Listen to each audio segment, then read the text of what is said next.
Hi everybody, and welcome back to my channel.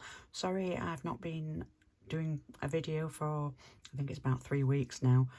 Had a little bit of a wobble. Some of you may know that follow me on Instagram. My husband has been made redundant. We were initially told beginning of last week. I think this is what date are we on now? Wednesday the 31st of January, if anybody needs to know for context. We were originally told early last week that the business that he works for would be closing probably at the end of March, which was a bit of a shock. But he had actually been looking for another job, or was talking about looking for another job, because he needed something a little bit more. We needed a few more hours, really. We are a one-income family. I do my side hustles, but due to health issues, etc., I'm not able to physically go out and do a full-time job.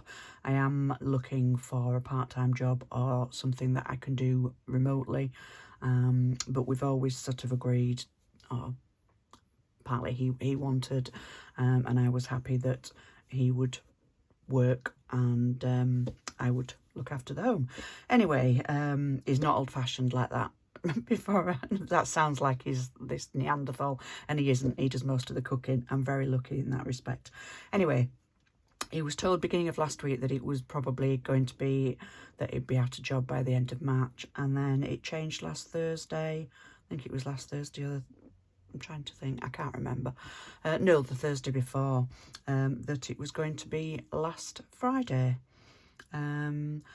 So it all happened very, very quickly. He finished, well, he actually finished on Saturday, last Saturday. So things have changed very quickly here. I had a few days where I immediately went into panic mode and thought, you know, all this cash stuffing, etc., has been a waste of time, and we're not going to have any income, so what's the point in me doing it all? I might as well just empty the envelopes and da-da-da-da-da. So, but I then gave myself a bit of a talking to and decided that, look, this is when we need it more than ever. I don't know if the Canny Tally watches me, but watching her videos and how she's dealt with everything that's hit them in 2023, as how she's coped with it, has really inspired me that, you know, we can get through this somehow. You know, one of us will get a job. So we're very lucky in that we don't have any debts other than the mortgage, and we do have some savings, but obviously we don't want to have to touch that, but we're going to have to do, and in the short term anyway. But what I did, I sort of sat down, gave myself a talking to, and decided, right, rather than panicking and just throwing it all in the air, I will go and try.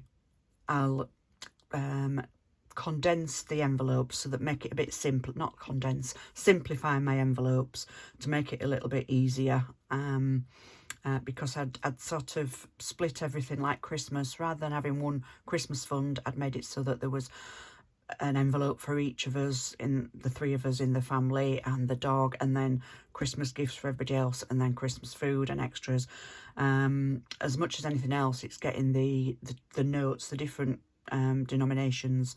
So I've narrowed down the envelopes a lot, and I thought I'd have a quick show here before, so that you can see where I am now. And then I'm going to be doing, he was paid for the work he'd done up until Saturday, so we have got enough to pay the bills for February, which is a blessing.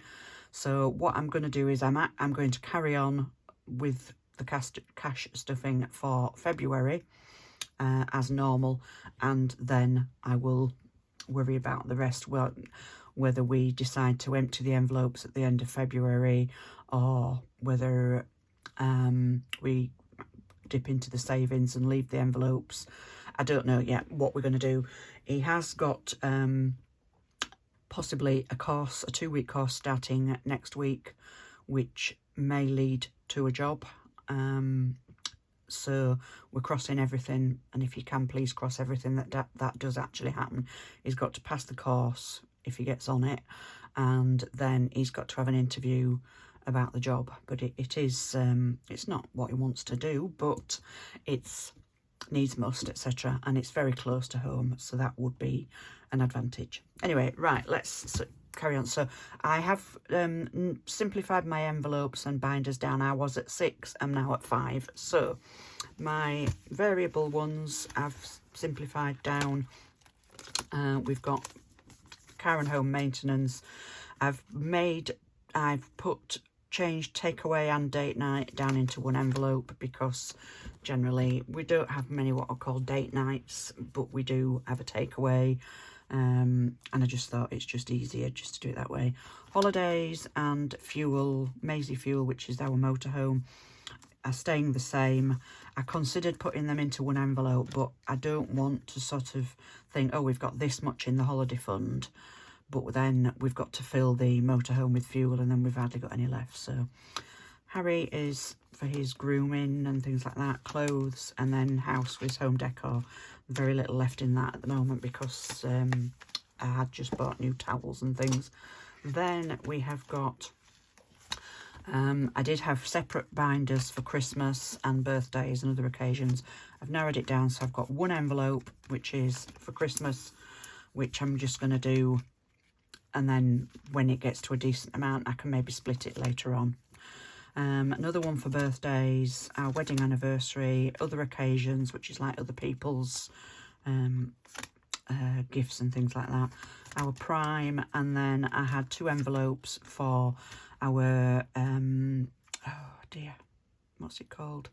Antivirus, and our Olio subscription, which I've just put down as changed into one envelope for subscriptions. Then we have got our midterm, which we've got supplies, which are office supplies, that sort of thing.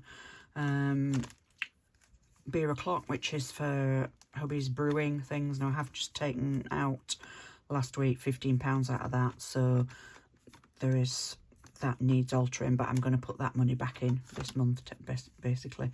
Bunny Love is for my saving up for my dentist. If you watched my last couple, I am going to need quite a bit of dental treatment, which is going to be even on the NHS, it's going to be £300, so I need to save up for that. New tech is for, obviously, tech if we need anything, if the printer or the laptop or phone or whatever dies. Tickets, we saved up, that is fully funded for if we want to go to a concert or to see a comedian or something like that. Although that's probably going to get emptied in the next month or two.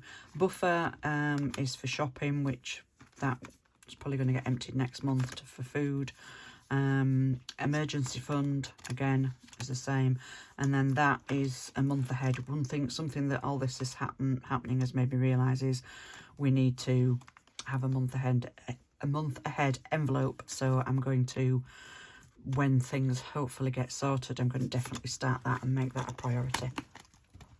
Then we've got our challenge binder, which is, haven't really changed. Penny challenge, knockout 9, rainbow riches, flannels, lattes and leggings, candy maker's clobber, rock paper scissors, and roll it up, and then the Scottish Highlander 26-week challenge. Now this one I did start, and it's the only one that it's my first time using a tin, which I can't get into. And I'm considering, I've put this to the back of the binder because I'm considering not carrying on with this until hubby gets another job. Because I know it sounds daft and I can always buy another tin in the future, but I don't want to be putting, 20 odd quid a time possibly into the tin to then have to cut it open to get to the money if we need it. So I'm thinking I might just put everything into other envelopes that I can easily empty if need be, and just leave that to one side, and then that's my binder. So I think that's about it. I just want to give you a quick rejig. I am using my budget planner from Scottish Highlander, and I think I am finally starting to understand what goes where, and things like that. There's still a lot of teething with it, and the next God knows how long I'm going to be trying, but we will see how it goes. I am hoping to film next a cash stuffing for February, so and then I think I'm then going to do potentially a separate one then. What I'll probably do is do the cash stuffing, and then I'll do a separate video again with my go with the throw and with games challenges, savings challenges, couldn't think of the word then, so that they don't end up with too long videos. I've noticed my videos have been really long that have been done, and I don't want to bore anybody. I know you can always switch off. I would appreciate if you don't. If you do like it, if you comment and leave a like, leave me a blue heart if you do see the end of this or any other of my videos. And I will hopefully be back soon. I'm at 166 subscribers. I do know that I still haven't done my giveaway. I have got some things ready, and I am on with it, I promise. I'm trying to decide when to do it. I don't want to end up making these videos really long, so I'll see how long the cash stuffing takes, or the go with the throw and the challenges, and I'll put it in there somewhere on my next video, but I will be back with a video. I also noticed my last video, the camera had zoomed itself out halfway through my filming, so you could see most of my messy desk and my the edge of me sat there with my blanket over me and things like that. So I apologise for that. Hopefully that won't happen again. I don't know what happened. Technical glitch, which I'm not really up on. I'm no good at editing, so I couldn't really do anything about it. So I will hopefully be back soon. Well, it'll be straight away for me, and next time you watch a video for you. So if you haven't already subscribed, please do so. Leave me a like, and I'd love a comment. I am trying to acknowledge all the comments. I tend to I do watch loads and loads of videos, but I tend to either watch them on the TV and I just leave them playing, or I carry my phone around the house as I'm doing housework. So I don't always leave a comment, but I do always put a like on them if I have watched the video, and I am watching you. So take care, everybody, and I will hopefully see you all soon. Bye.